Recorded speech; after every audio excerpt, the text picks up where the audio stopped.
Voltamos para a continuação da nossa aula, onde paramos na aula 2. Então vamos lá. De tudo que eu falei para vocês a respeito da limpeza do consultório, esse aqui é um resuminho, né, de como vocês vão fazer. Então, limitação da propagação de micro-organismos, barreiras de superfície, superfícies críticas no ambiente odontológico, no caso na cadeira, né, no refletor, a gente toca ali o tempo todo, a mesinha auxiliar, o sugador, as pontas, as peças de mão. Então, como a gente vai fazer? Vai fazer uma barreira de superfície, de forma que utilizem áreas de contato durante o procedimento, campos de algodão ou TNT ou de plástico, mais fácil no caso o papel filme, né? Ou um saquinho de geladinho, chup-chup, a gente coloca nas pontas, no caso alças de refletor, botoneiras, né, onde a gente aperta, peças de mão, que é a ponta de alta e baixa rotação, o motorzinho do dentista, as pontas de sucção, que é a mangueira de sugador, e os periféricos. Então toda aquela parte da cadeira ali que a gente fica tocando o tempo todo deve ser protegida ou com o papel filme ou com um saquinho daquele de chup-chup. Ele é mais fácil de utilizar, né, a gente de estar retirando ali em certas superfícies, então ajuda bastante em relação à agilidade. Já em superfícies que não tem como colocar, né, aí vai com o plástico filme, o papel filme, o PVC. Etapas para o processamento do instrumental contaminado. Limpeza dos instrumentos. Os instrumentos ou materiais devem sempre ser submetidos à desinfecção ou esterilização que garantirá a eficácia de remoção de sujeira ou de matéria orgânica de artigos ou superfícies. A execução da limpeza deve ser feita imediatamente antes da esterilização ou desinfecção com os artigos e os agentes químicos ou físicos. As falhas nesse processo facilitam o crescimento de micro-organismos e, subsequentemente, a transmissão de infecção. O objetivo, remover ou reduzir ao máximo a quantidade de micro-organismos, garantir a eficácia do processo de desinfecção e esterilização e preservar o material, ou seja, pode muitas vezes ocorrer falha na esterilização, por isso que é muito importante, antes de colocar a esterilizar, a gente desinfectar o material através do processo de limpeza, né, gente? Usar as substâncias degermantes, desinfectantes, lavar bem, com cuidado, para depois esterilizar, para reduzir essa carga de bactérias, de micro-organismos. São dois métodos de limpeza, a limpeza manual e a limpeza automática. A limpeza manual ela é realizada com água, sabão e detergente e a ação mecânica que consiste na fricção dos artigos e superfícies como escovas, pano, aquelas buchinhas, entre outros. A pia para lavagem instrumental deve ser distinta da pia de lavagem das mãos, ou seja, a pia que você lava as mãos você não pode utilizar para lavar os instrumentais, porque ele fica totalmente contaminado. A limpeza automática ela é realizada por máquinas automatizadas específicas para este fim. A remoção da sujeira ou matéria orgânica ocorre pela ação mecânica, que é uma onda de ultrassons de átomos de água, por ação térmica, de calor e química pelos detergentes. É aquela caixa ultrassônica, aquela lavadora ultrassônica que eu falei para vocês lá no início, né, que coloca o material lá, só joga o detergente ali e o resto ela vai fazer essa reação sozinha. Métodos de imersão. Tem por objetivo a remoção das sujeiras e resíduos orgânicos dos instrumentos totalmente imersos por 15 minutos em soluções ou detergentes desincrustantes diluídas. Depois de enxaguar bem com a água, dispensando a limpeza mecânica. Pode-se utilizar a limpeza com ultrassom, devendo ser seguido rigorosamente as instruções do fabricante, principalmente no que diz respeito à diluição do tempo de ação, de 10 minutos. Você vai no enxágue, para o enxágue após a limpeza ou descontaminação, utilizar água potável e corrente. Na secagem, os artigos têm o objetivo de evitar a interferência das umidades nos processos de esterilização e desinfecção. Pode ser realizada por toalha de papel ou secadora de ar quente ou frio, por estufa ou campos cirúrgicos esterilizáveis e ar comprimido medicinal. Conforme o destino do artigo, armazená-lo ou submetê-lo à desinfecção ou esterilização. Então, cada instrumento, cada superfície tem sua forma de limpeza e descontaminação. Antes da gente lavar o material, gente, é muito importante deixar o material imerso ali para matar algumas bactérias antes de realizar a lavagem em si e com detergentes, soluções desinfectantes. O empacotamento. Após a limpeza e secagem do instrumental, deve ser acondicionado para posterior esterilização de embalagens plásticas, embalagens de papel plástico ou papel craft, ou papel cirúrgico, lâmina de alumínio, caixas metálicas e algodão cru. As embalagens individualizadas e em vários tamanhos vêm em rolos que deverão ser cortados de acordo com o tamanho do instrumental. No caso das embalagens individuais, essas já vêm com a cola para o seu selamento. Já as embalagens de rolo deverão ser seladas com fitas adesivas específicas ou com um selador automático. O empacotamento deve observar o método de esterilização a ser empregado. Como vocês estão vendo nas imagens aí, essa aqui, deixa eu marcar para vocês entenderem aí. Essa aqui deve ser a forma que deve ser empacotado o material. O ideal é que não lote tanto o papel, no caso aqui é papel conhecido como papel craft ou grau cirúrgico, que é o que vocês mais vão utilizar no consultório lá para poder estar colocando material para esterilizar. Muitos vêm em rolos, igual vocês estão vendo aqui, diversos tamanhos, né, para diversas finalidades. Ou então alguns vêm já o pacote no tamanho específico que você for utilizar, que ele vem com uma abazinha aqui que você vai remover um papelzinho e vai grudar, colar, tampando o lado, as bordas já vêm todas seladas, só apenas com uma abertura aqui na frente, né, você colocar o material e lacrar.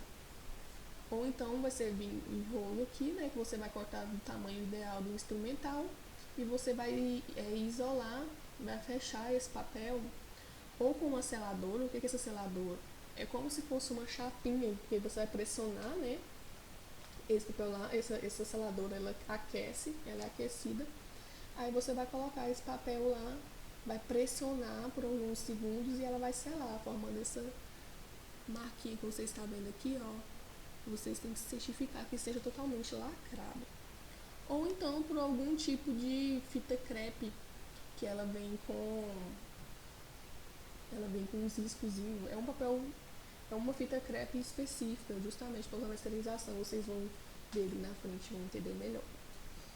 Então, gente, sempre que for colocar material para esterilizar, tem que colocar dentro desse plástico aqui, porque ele tem que ser selado, porque após a esterilização, você vai tocar só por fora do material, né, e por dentro tem que estar totalmente estéril. E geralmente a esterilização, mesmo sem utilizar o material, ela dura em torno de uns 7 dias. Após esse tempo, mesmo utilizando o material, o ideal é que esterilize novamente. Aqui, essa aqui é a seladora. No caso aqui, você vai colocar o papel aqui, né? Você vai ligar na tomada. Essa superfície aqui, ela vai aquecer, tanto embaixo quanto em cima. E você vai colocar o papel lá.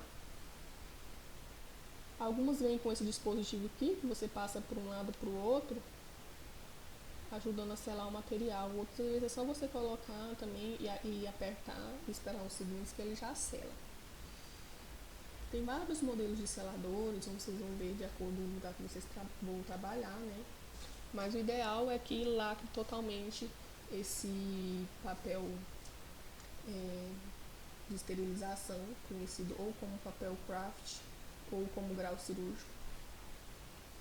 Tem sempre que estar aqui dentro, antes de colocar material para esterilizar, mesmo que esteja dentro da caixinha de inox, tem que colocar dentro desse papel para esterilizar e lacrar. Em autoclave, você vai empacotar os instrumentos com um tecido permeável, com embalagem dupla para evitar contaminação, ou com grau cirúrgico ou com papel crepado. Em estufa, vai ser pacotes especiais que suportam altas temperaturas e caixas metálicas fechadas. Em líquidos esterilizantes, você vai colocar em recipientes de plástico com tampa. As características das embalagens. Ela tem que ser compatível com o método de esterilização e resistir às suas condições físicas, ser isenta de furos, ou seja, não pode ter nenhum furinho para poder a esterilização, ser livre de resíduos tóxicos como corantes, alvejante e amido, ser barreira antimicrobiana, permitir a penetração do agente esterilizante, evitar a liberação de fibras ou partículas e apresentar relação custo-benefícios favorável e ser compatível com as dimensões do artigo. Ou seja, o papel que você vai usar para esterilização tem que ter todas as características, no caso é aquela que a gente acabou de ver, o grau cirúrgico ou papel craft. Ela é um papel específico, né, que está de acordo com todas essas condições aqui. É muito importante para poder que esteja todos esses princípios para poder manter uma esterilização segura. A esterilização é a destruição de todas as formas de vida microbiana, como os vírus, bactérias, esporos, fungos, ou seja, tudo quanto é tipo de bactéria, a esterilização ela consegue matar, destruir ela, um processo que não consegue, no caso de desinfecção, né, que não mata todos os tipos de bactéria, por isso que tem que passar pela esterilização. Ela é passada por um processo que utiliza agentes químicos ou físicos. É o processo que promove completa eliminação ou destruição de todas as formas de micro-organismos presentes. Pode ser físico ou químico. A autoclave. A autoclave ela tem as suas vantagens, que é um excelente poder de penetração, ou seja, ela penetra, né, através daquele papel, chegando até um material. O seu ciclo é relativamente curto, sendo de 121 graus Celsius a 1 atm de pressão. Ela tem que ficar pelo menos por 20 minutos para poder ter essa eficácia com esse grau aqui. Ela é eficaz para a maioria dos materiais. A desvantagem é que às vezes pode ocorrer a corrosão de materiais não inoxidáveis, danifica artigos de plástico ou borracha e o seu custo inicial é elevado. Esses artigos de plástico aqui, ou borracha, geralmente é relativo, que alguns materiais de plástico vêm já específico para poder passar por esterilização. Esse custo inicial elevado aqui é uma coisa meio que insignificante, né, gente? Porque vai ser caro só na hora de comprar, mas você vai usar aí, se ocorrer tudo bem, se preservar bem, ela vai durar por muitos e muitos anos. A estufa ou forno pastor. Ela é feita por calor seco. Enquanto na autoclave o processo é feito por calor úmido, ou seja, na hora que você vai colocar aqui o material para esterilizar, essa aqui é as bandejinhas onde vocês vão colocar o material para esterilizar. Aí aqui nessa parte de baixo aqui, toda autoclave vem com um copinho com a medida específica que você vai usar. E não é água normal comum que você vai colocar aqui dentro não, tá, gente? É uma água específica que tem água para autoclave ou então água destilada.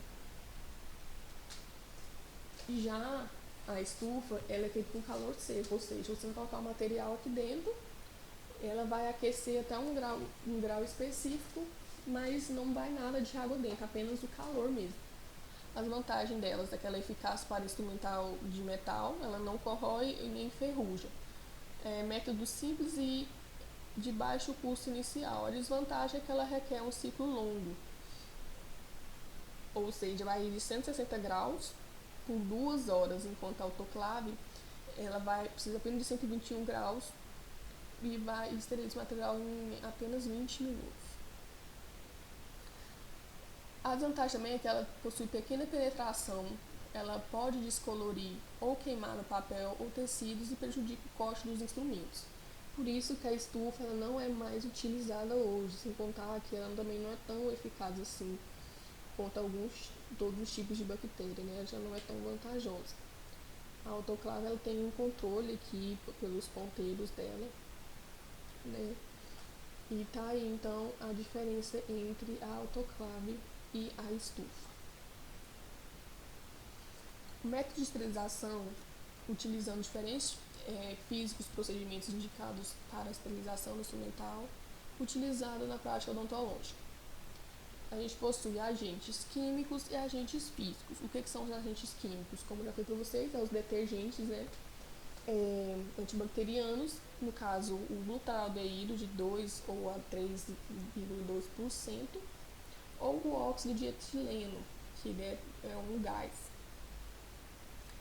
O agente físico, que é a autoclave ou a estufa, que a gente já viu, que pode ser utilizado uma temperatura de 121 graus Celsius de 12 a 20 minutos ou uma temperatura de 135 graus Celsius entre 3 a 5 minutos. Ela é feita sob calor úmido e pressão. Já a estufa, ela requer mais tempo, né, no caso 160 graus Celsius por 2 horas ou 170 graus Celsius até 1 hora. O parâmetro é o tempo e temperatura, e feito por calor seco.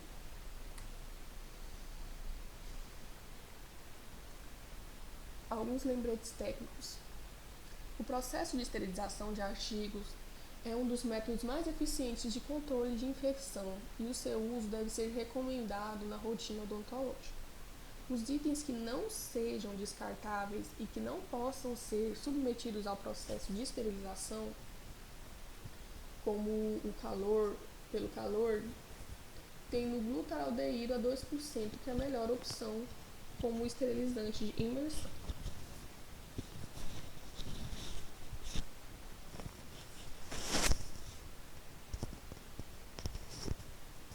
Quando se pretende esterilizar o instrumento, deve permanecer em contato com o produto durante 10 horas. Quando o objetivo final é a desinfecção, você vai manter durante 30 minutos.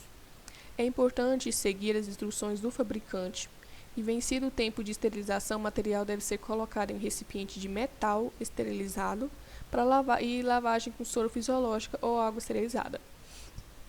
Esse pote que vocês estão vendo aqui, gente, esse galãozinho, é onde que vem o glutaraldeído, que é um dos detergentes desinfetantes mais eficazes que tem. Ela pode possuir ação esterilizante, porém você vai ter que deixar o material imerso nela, lá nesse líquido, por pelo menos 10 horas para conseguir a ação esterilizante.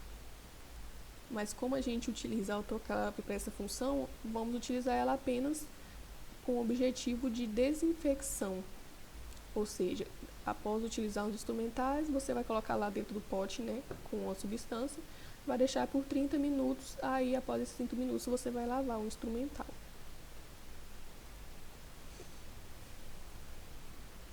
A autoclave. Os pacotes devem ser posicionados de maneira que o vapor possa fluir para todos os itens.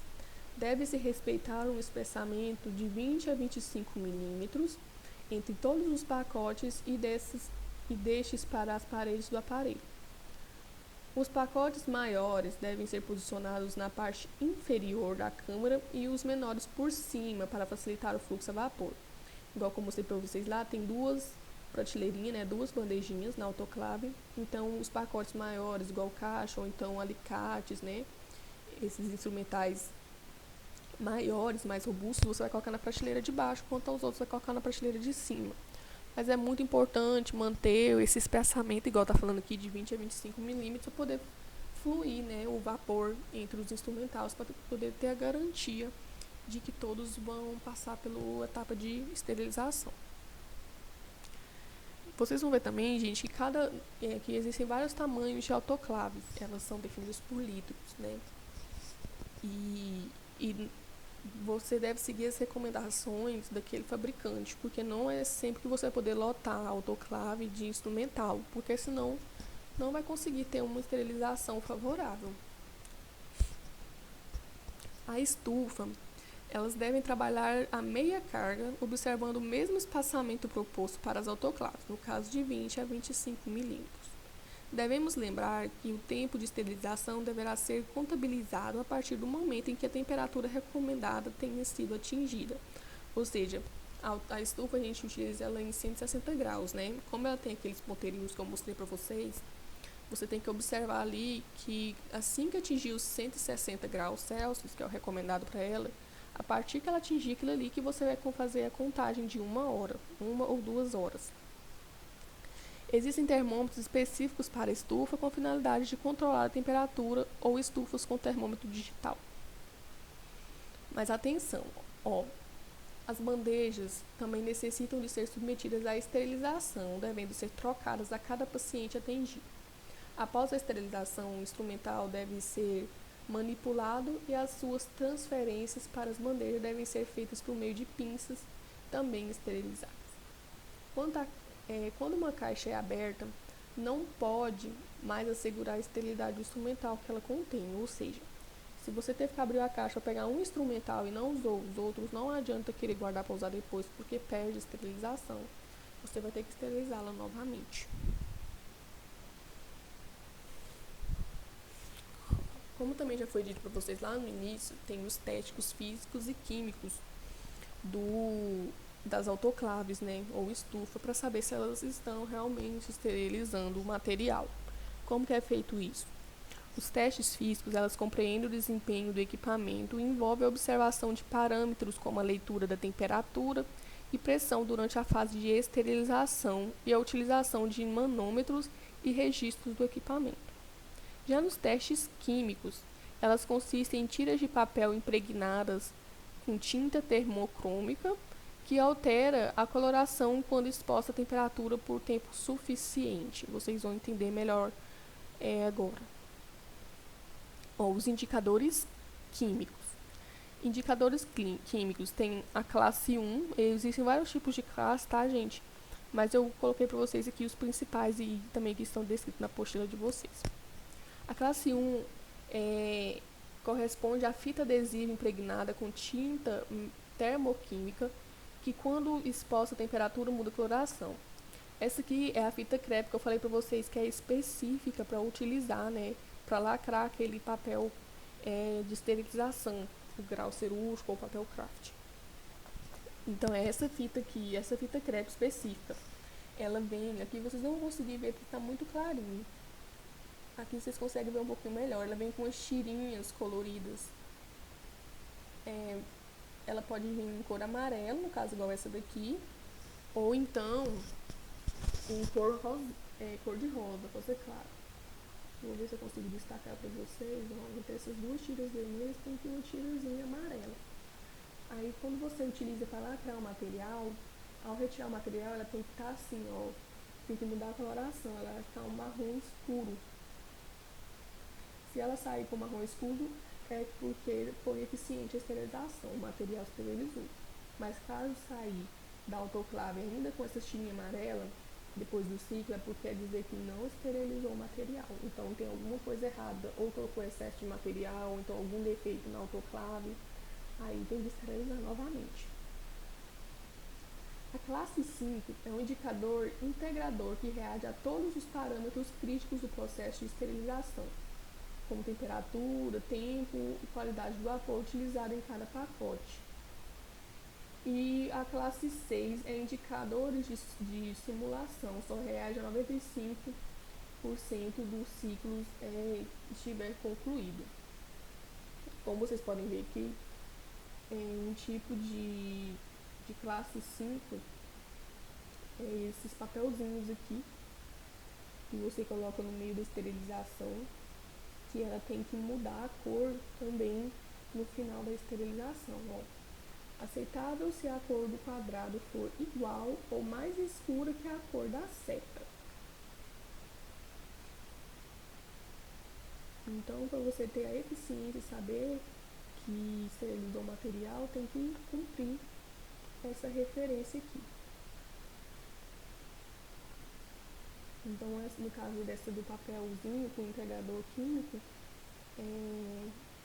só vai ser aceito que for estéreo quando esse quadradinho aqui vai estar um pouco mais escuro ou igual, né, a cor da setinha. Esses indicadores de simulação é um tipo de tubetezinho que você vai vir com uma solução com umas bactérias específicas que tem que mudar de cor também. Vocês vão ver lá na frente que vão entender melhor. Então agora o teste biológico. Na verdade, que são os indicadores químicos. Tem essas soluções em caso de cores. Agora sim vai vir sobre esses tipos de bactérias que é um indicador de teste biológico.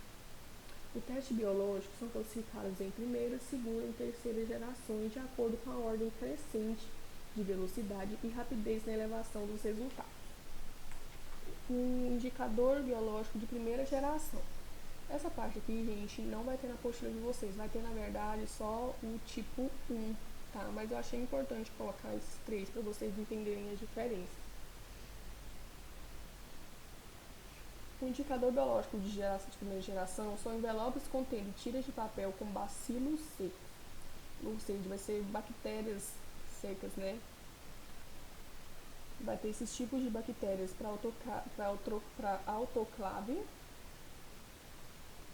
Esse tipo de bactéria aqui vai vir impregnado nesse tipo de papel com esse tipo de bactéria para autoclave.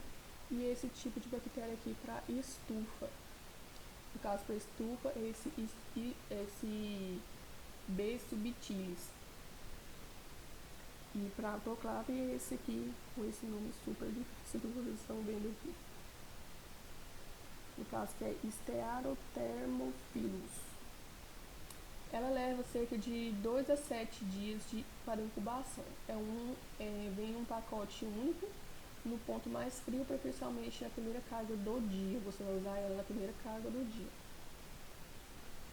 O indicador biológico de segunda geração são ampolas com bacilos autocontidos e sua leitura final leva até 48 horas e feitas nas incubadoras. O teste biológico de terceira geração é semelhante ao de segunda. Conta com a adição de um substrato ao meio de cultura, gerando um produto fluorescente detectável sob a luz UV. A sua eficácia na leitura é de 3 horas. E esse de terceira geração é feito só para autoclave. Aí, isso aqui são os testes biológicos. Esse aqui é o papel que vem, o modelo de papel, né? Que vem impregnado com os bacilos. E esse aqui é a forma de ampolinha que eu expliquei para vocês, ó. Quando que eu vou saber que foi o teste aprovado ou reprovado? Vem duas ampolas, a ampola teste e a ampola controle. O resultado quando foi aprovado. Na ampola teste, não houve crescimento bacteriano devido à efetividade da esterilização. E na ampola controle, houve crescimento bacteriano, evidenciando a presença de micro-organismos. Quando o teste for reprovado, tem duas maneiras de saber. É que nas duas ampolas você verificou que houve crescimento bacteriano. Um dos motivos disso é a falha na autoclave ou excesso de material dentro da câmara. E no reprovado, outro método reprovado é que nas duas ampolas não houve crescimento bacteriano. Um dos motivos é a falha da incubadora biológica ou indicador biológico. Como vocês podem ver, gente, esse método biológico é um pouquinho mais complexo. Então é mais fácil utilizar aquela forma química, né? Com as tirinhas de fita crepe que vem impregnadas. Ou então aquele papelzinho também que tem que mudar de cor. A desinfecção. A desinfecção é o processo que elimina micro-organismos na forma vegetativa, ou seja, na forma viva, executando-se os esporos bacterianos. As propriedades ideais para os desinfectantes. Todos os desinfectantes que você vai comprar tem que ter pelo menos essas propriedades aqui. Ela deverá ter a possibilidade de esterilizar e não somente desinfectar. Deverá ter um largo aspecto de ação e rápida atuação contra formas esporuladas de bactérias, contra os vírus e fungos, ou seja, esse aqui o mais indicado é o glutaraldeído, né, que a gente viu, aquele galãozinho. É importante que não seja inativado por sabões, detergentes, fluidos ou produtos orgânicos. O que quer dizer inativado? É interferir na ação, né, desse detergente específico. Tanto sua forma líquida como seus vapores devem ser atóxicos e anérgicos para os seres humanos, ou seja, não pode ser nocivo ao ser humano. Deve ser fácil de usar, ter boa durabilidade, ser inodoro e econômico. A durabilidade ou tempo de validade deve ser sempre observados. Não deve corroer ou danificar os instrumentos neles mergulhados, inclusive tecidos, borrachas e plásticos, e deve ter efeito residual. Exemplos de desinfetantes: o hipoclorito de sódio, que é o famoso água sanitária que conhecemos, mais indicado utilizar na cuspideira, né, e nos pisos. O álcool etílico 70%, que é o nosso álcool em gel, ou álcool mesmo na forma líquida, mais de 70% para ter eficiência. Ela é eficaz para limpeza de bancadas e superfícies. O ácido peracético 0,2% é indicado mais para borrachas e plásticos. A desinfecção de instrumental. Você vai fazer uma imersão por 30 minutos em solução aquosa de hipoclorito, água sanitária a 1%, ou solução de álcool etílico a 70%, ou solução aquosa de glutaraldeído a 2%, ou água em ebulição, no caso água fervente. O mais indicado, gente, é a utilização do glutaraldeído mesmo, tá? Porque o hipoclorito de sódio ele pode corroer, ele danifica os instrumentais. Então, o mais eficiente é utilizar a solução de glutaraldeído, que é aquele galão que eu mostrei para vocês. Você vai deixar lá dentro, vai diluir na forma que o fabricante recomenda, né? Você vai ter que ler no rótulo, vai deixar o material lá imerso por 30 minutos, após isso você vai higienizar o material. Cuidados com as superfícies. Considerando-se que grande parte da superfície operatória pode ser respingado por sangue, saliva e outras secreções, torna-se claro que o uso de desinfectantes constitui uma das principais etapas de asepsia efetiva. A limpeza e desinfecção das superfícies operatórias fixas e de partes expostas do equipe reduz significativamente a contaminação cruzada do ambiente. Para tanto, o produto químico escolhido deve realizar efetivamente as funções de descontaminação e desinfecção. Sobre superfícies que não podem ser descontaminadas facilmente, é indicado o uso de coberturas descartáveis, que no caso é o filme PVC, né, que eu expliquei para vocês. As pontas de alta e baixa rotação, a seringa tríplice, devem ser limpas com água e sabão antes da esterilização. Aquelas pontas lá, gente, também podem ser esterilizadas, mas como é um instrumental que a gente usa todo dia, para evitar um dano, é recomendado mais fazer essa proteção da superfície e descontaminar cada paciente. Aí, se for algum tipo de procedimento crítico, em caso de cirurgia, é recomendado sim a esterilização deles, tá? Quando a esterilização não pode ser realizada, todas as pontas devem ser lavadas, desinfetadas e posteriormente encapadas com filme PVC transparente. Para as pontas de alta rotação, existem protetores específicos descartáveis. Vocês podem também utilizar aquele saquinho que eu falei para vocês, de geladinho. A esterilização ou desinfecção deve ser realizada após o atendimento de cada paciente, como a gente já viu, né? Como que deve ser esse passo a passo. E o filme PVC pode espaldar da cadeira. Você vai colocar no espaldar da cadeira, na mesa auxiliar e de todas as superfícies que o profissional mantenha contato, também deverá ser trocada a cada paciente. Quanto à limpeza das paredes e pisos, recomenda-se o uso de água e sabão, ou então água sanitária, né, que vocês viram lá, que é o mais recomendado para limpeza de pisos. Esse aqui, gente, eu coloquei para vocês que é o modelo do filme PVC, ou papel filme. Muita gente também utiliza na cozinha, né, para poder manter a preservação dos alimentos. Tem uns que vêm até com um cabinho já justamente para poder ajudar a manipulação dele, né, facilitar o manuseio. Então aqui eu coloquei a cadeira para vocês terem um exemplo de como que vai ser feito, onde que você vai utilizar cada superfície. Então, esse papel filme você vai utilizar nesse lugar de tocar do refletor, né, onde a gente toca para poder posicionar o refletor, ou então o saquinho de chup-chup ou geladinho, que é só encaixar aqui, já facilita. Você vai utilizar no encosto da cabeça, vai utilizar no encosto da cadeira, das costas, né, da cadeira, vai utilizar nessas pontinhas aqui, ó, que fica alta e baixa rotação, que é o motorzinho, a seringa tríplice. Vai utilizar aqui nessa alcinha auxiliar, onde a gente pega para puxar a mesinha, né?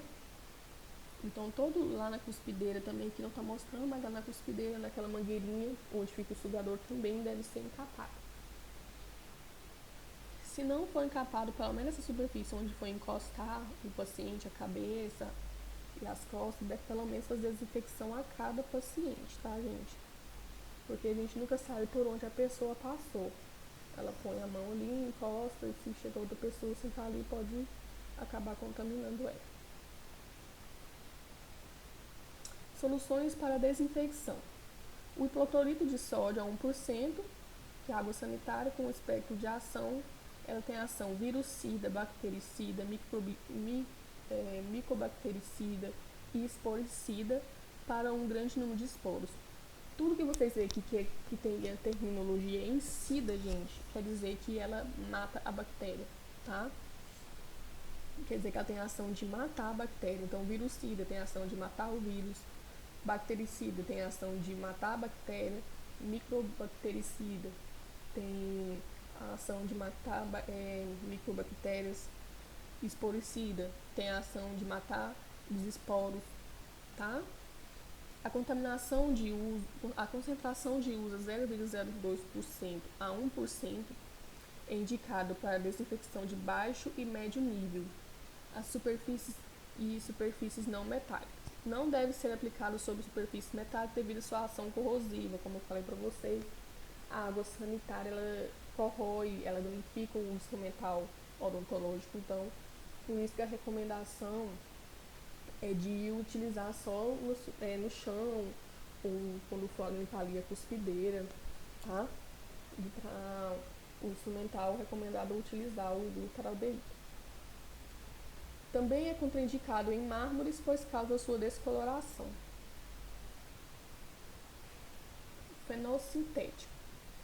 Fenol sintético tem espectro de ação amplo, automicrobiano, tuberculicida, não esporicida e eficaz na presença de matéria orgânica. A sua indicação é desinfecção de baixo e médio nível de superfícies metálicas, superfícies que contêm borracha, plásticos e lentes. Precisa ser diluído diariamente e seu uso prolongado pode degradar certos plásticos e lentes. Ele é irritante à pele e olhos. Ou seja, não é muito indicado para usar no consultório esse fenol sintético aqui não. Está nesse galãozinho que vocês estão vendo aqui. Continuo com ou água sanitária ou com glutaraldeído. Na verdade, o essencial é ter os dois, né? Que cada um tem a sua função e finalidade. Os iodóforos. Os iodóforos tem o espectro de ação bacteriostático, virucida e tuberculicida. Esse bacteriostático, ele, quando termina com esse prefixo ático, quer dizer que ela tem ação de... Ela não mata a bactéria, porém ela destrói a parede celular da bactéria, ou seja, ela impede que a bactéria se multiplique. A sua indicação, ela tem indicação de desinfecção de baixo a médio nível e a limpeza que é indicado para limpeza e desinfecção de superfície. Elas não esterilizam, porém mancham as superfícies e são estáveis. Esse iodóforo, gente, é material que contém iodo. Esse aqui que é aquele utilizado no metiolate, que é um indicado para quando também tem corte, tá? Ele é muito indicado para poder fazer curativo. É mais indicado então para utilizar em curativos. Igual se você fez um cortezinho na mão com um instrumental, você vai lavar bem e depois vai passar esse aqui. Esse aqui que é o PVPI. O PVPI iodo, porém, tem umas pessoas que têm alergia. Se você tiver alergia a iodo, não pode utilizar, tá? Ela tem a coloração vermelha. É só você lembrar do metiolate. O álcool etílico a 70%, que é o nosso álcool de todos os dias, tem um espectro de ação somente bactericidas, tuberculicidas, virucidas, mas não esporicidas, ou seja, ela mata bactéria, vírus, vírus tuberculicidas, porém os esporos ela não mata. A indicação é para desinfecção de nível intermediário, como bancadas, móveis e equipamentos com superfícies não metálicas, ou seja, superfícies que não têm metal, e com tempo de exposição de 10 minutos. Tem que fazer pelo menos 3 aplicações. O glutaraldeído, que esse aqui é o mesmo daquele galão, tá? Só que é um tamanho menor. O glutaraldeído ele tem espectro de ação, são esporicidas e indicação é um método químico mais eficaz para esterilizar material. Essa concentração é de 2 a 3,2%. Normalmente utilizamos mais o glutaraldeído a 2%. Por ser desinfetante de imersão, não deve ser utilizado como desinfetante de superfícies devido às suas características de toxicidade. Para a desinfecção de metais, são mais adequados, uma vez que o hipoclorito de sódio tem ação corrosiva de efeito cumulativo. Seu uso nunca deve exceder o tempo constante nas especificações do fabricante. Não são antissépticos e provocam ações alérgicas e irritam os tecidos. Por isso, gente, que tem que utilizar aquela luva de borracha, tá? Para poder estar manuseando essa solução aqui. Eu coloquei para vocês aqui o exemplo de como vocês vão fazer essa desinfecção. Vocês vão pegar uma baciazinha, um recipiente que vai colocar água e vai diluir esse detergente. Vocês sempre tem que ver o rótulo, né? A recomendação do fabricante de tanto para tanto que vocês vão diluir, ou seja, que tanto de solução desinfectante para quanto litro de água, tá bom? Então você vai deixar lá, vai imergir esse material. Se eu não me engano, ele pode ser utilizado pelo menos até 3 dias seguidos, essa solução aí, para depois trocar. E como vocês viram que ele não é indicado para limpeza de superfície por ser muito tóxico. Então, para limpeza de superfície, a gente recomenda ou um outro tipo de detergente ou então o álcool 70 mesmo.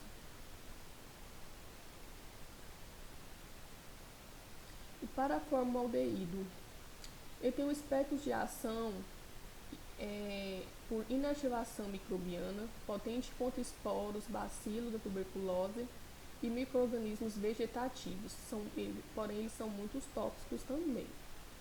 Porém, eles também oxidam materiais e ela vem em pastilhas lacradas em ambiente seco, uma caixa metálica por 24 horas, 6 pastilhas por metro cúbico. Esse aqui também não é indicado a utilização dele.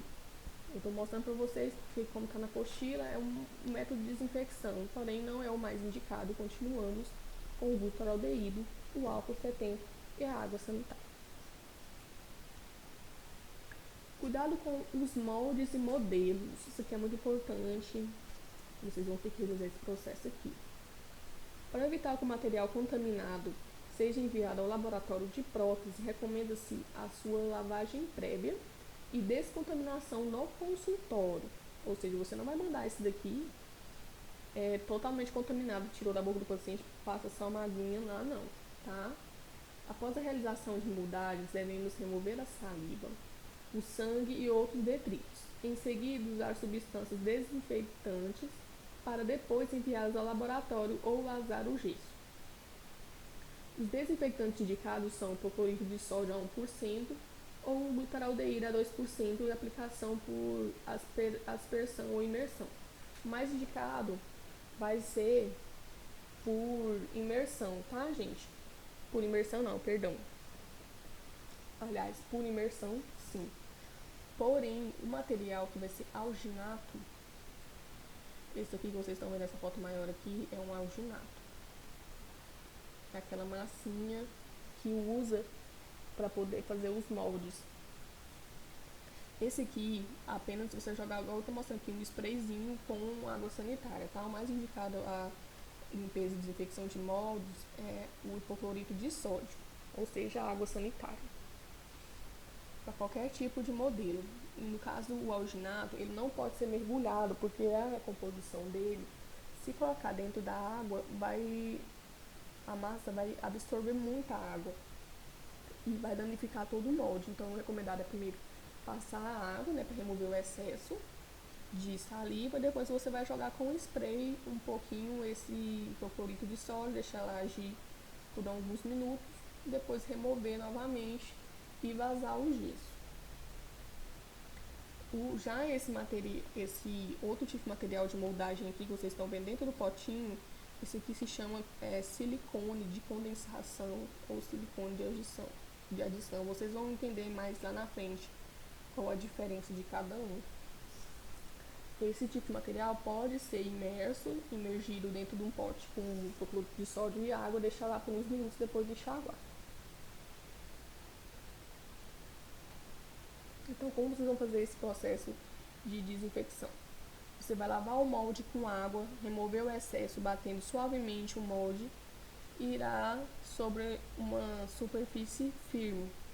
Depois você vai aplicar o desinfetante por imersão, exceto alginado, como eu falei para vocês, que não pode. E manter assim por 10 minutos. Vai lavar e realizar os procedimentos necessários para a confecção do modelo. Procedimentos indicados para a desinfecção de materiais de moldagem em modelos. Cuidado com a manipulação de materiais de biópsias, dentes para estudos e extraídos. O que é esse material de biópsia? É importante que o material esteja adequadamente condicionado e identificado de forma para evitar perdas, extravios ou inviabilização tecnicamente para a sua análise. É importantíssimo que o material seja levado o mais rápido possível para o laboratório.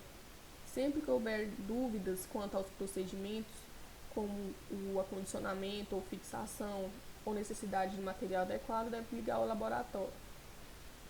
Para transportar a peça, usa um recipiente com paredes duras, ou seja, um potinho, inquebrável, envolvido em um saco impermeável e resistente de cor branco leitoso, ou seja, esse material de biópsia, gente, geralmente é para lesões em bocas, tá? Que o dentista vai fazer uma cirurgia para remover, para mandar lá para o laboratório para saber se aquilo ali é um câncer ou apenas uma lesão inofensiva que se formou devido a algum tipo de trauma específico. Então, geralmente, biópsia geralmente é para tecidos moles, no caso, um pedaço de língua, um pedaço da bochecha. Geralmente é colocado dentro de um potinho, igual aqueles potinhos de coletor de urina, tem um potinho específico para poder transportar ele. Ele é colocado dentro de um potinho com formol, porque o formol vai manter a integridade do tecido até realizar a biópsia. Mas quem realmente vai ajudar você a fazer isso vai ser o laboratório, indicado você ligar para o laboratório como ele recomenda fazer, ou o dentista mesmo já explica como que vai ser realizado. E tem que ter muito cuidado no transporte para poder não perder esse material. Como vai ser feito o armazenamento dos instrumentais? Os artigos esterilizados devem ser armazenados em condições adequadas, evitando-se a sua contaminação. O local de estocagem deve ser limpo, protegido no meio externo e utilizado exclusivamente para este fim. Nessas condições, a esterilidade do instrumental é preservada por 7 dias. Ultrapassado este período, o instrumental deve ser submetido novamente a todas as etapas de tratamento. Então, como eu disse para vocês, mesmo que vocês tenham esterilizado o material, não utilizou, ficou lá na gaveta lacrado por 7 dias, se for usar novamente, vai ter que reesterilizar ele, porque ele perde a eficácia. O ideal também é vocês etiquetar, identificar o material, a data de esterilização, fixar com a fita de indicador químico, aquela fita crepe específica que eu falei para vocês que ela muda de cor. Como vocês estão vendo na imagem aí, eu coloquei, é ideal que cada gaveta seja destinada a um tipo de instrumental, até para poder ajudar a facilitar encontrar, né, o material que vai precisar utilizar na hora do procedimento ali. O ideal é que seja gavetas longe de mofo ou longe de locais úmidos, que seja um local seco e limpo. Os dentes para estudo, antes de serem manipulados, devem sofrer descontaminação com imersão em uma das seguintes soluções: detergentes, glutaraldeída 2% ou hipoclorito de sódio por 30 minutos. Depois descontaminados, devem ser limpos e esterilizados. Na falta de autoclave, utilizar a fervura em panela de pressão por 20 minutos. A manipulação deve ser realizada segundo as precauções padrão. Dentes extraídos, você vai usar a luva para pegar ele, né? E descartar no lixo contaminado, que é esse lixinho que eu falei para vocês. O lixo contaminado tem que ter esse símbolo escrito resíduos infectantes. O ideal é que tenha pedal para você pisar e abrir a tampa para não ter que ficar tocando. O que seriam esses dentes para estudo, gente? Esses dentes para estudo, no caso, é um dente que acabou de fazer extração ali. Por exemplo, um dente saudável que foi extraído por causa da doença periodontal. Aí o dentista, às vezes, ele faz alguma especialização ou ele quer usar aquele dente para fazer estudo. O que seria esse estudo? No caso, para treinar, né? Tratamento de canal, restauração, essas coisas, ele pode treinar diretamente no dente. Não é o que fazem muito hoje em dia, mas ainda usa bastante o próprio dente para poder estudar a anatomia dele, treinar procedimentos. Mas antes que o dentista utilize ele, o recomendado é poder, né, fazer essa descontaminação para poder não se contaminar depois durante o uso dele para estudo. É terminantemente proibido comer, beber ou fumar em áreas restritas a atendimentos ao paciente. As mãos devem ser lavadas antes do atendimento de cada paciente e antes de calçar as luvas imediatamente após a remoção das luvas e quando as mãos forem contaminadas em caso de acidente. Quando o procedimento cirúrgico, a técnica deve incluir escovação, uso de antisséptico e secagem das mãos com compressas estéreis. As agulhas descartáveis utilizadas jamais devem ser recapadas. Todo o sangue derramado deve ser imediatamente limpo e a existência de doença infecto-contagiosa deve ser comunicada. O que quer dizer isso? Após um procedimento cirúrgico, né, previamente, lógico, você deve lavar as mãos, aí fala escovar, só porque hoje em dia não é recomendado mais fazer essa escovação das mãos com escovinha, porque ela pode gerar microtraumas na mão, tá? Então é recomendado fazer aquela técnica de lavagem de mãos que eu mostrei pra vocês. As agulhas, gente, o que quer dizer que não se pode ser recapadas? As agulhas, elas vêm nesse formato aqui, ó, totalmente encapada. Ela tem um lacrezinho, que é essa fitinha aqui, tá? Após abrir ela, vai romper esse lacre e não pode ser mais utilizada. Daqui, essa pontinha vai acoplar na seringa do dentista específica para anestesia. E essa outra capa de cima aqui é que fica a agulha, a ponta da agulha que vai penetrar na boca do paciente. Então ela fica mais ou menos assim. Aqui essa parte ali acoplada na seringa e essa parte para fora que vai injetar anestesia. Após a realização, gente, do procedimento, o dentista fez anestesia, terminou o procedimento lá. Quando for remover, não é recomendado que você pegar com a mão essa tampinha para tentar tampar aqui não, tá? Porque tem muito risco de você se contaminar, se perfurar. Inclusive aconteceu isso com a minha colega, minha dupla, mas graças a Deus nem o paciente tinha nem uma doença que pudesse ser grave, né? Fez os exames tudo lá. Então, o recomendado é que não volte a recapar essa seringa. Ou se for recapar, de forma que não tem que envolver as mãos, tá? E tem muito cuidado na hora de remover isso aqui, porque essa agulha, gente, ela é rosqueável, tá bom? Ela é rosqueável. Então, muito cuidado na hora de remover. O indicado é jogar fora assim, do jeito que tá. Dica. É recomendado para vocês ler os quadros que está disponível na apostila de vocês, da página 132 a 135. É meio que uma revisão de tudo que eu passei aqui, tá? E aqui finalizamos a nossa aula. É uma matéria bem extensa e muito importante, então eu espero que vocês tenham aproveitado bastante, esclarecido. Em caso de dúvidas, podem entrar em contato comigo, eu vou estar esclarecendo. Beijos e até a próxima aula.